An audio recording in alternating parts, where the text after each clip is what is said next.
Hello guys. Hello guys.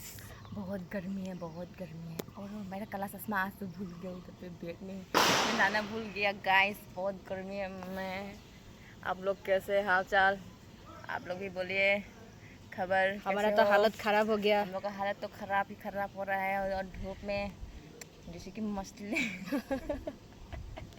Dry मछली बन रहा है अभी। डिम ऑमलेट हो जाएगा ना।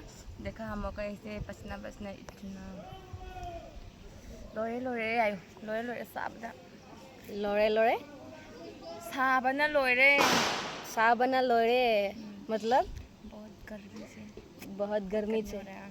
अच्छा और सिखा मणिपुरी भाषा सिखा। क्या बोलेगा?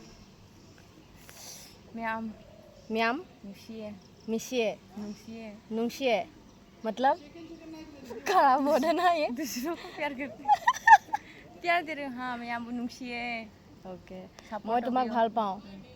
ऐसे मतलब म्याम को मतलब सब आप लोगों को प्यार जैसे कि तुम्हारा फॉलोअर को ऐसे प्यार दे रहे हो। बोल मैं तुम्हें ভাল पाऊँ। आई नंगबु नुशिए धीरे धीरे बोल। आई नंगबु नंगबू नुशिए नुंशिए आई नंगबू नुंशिए।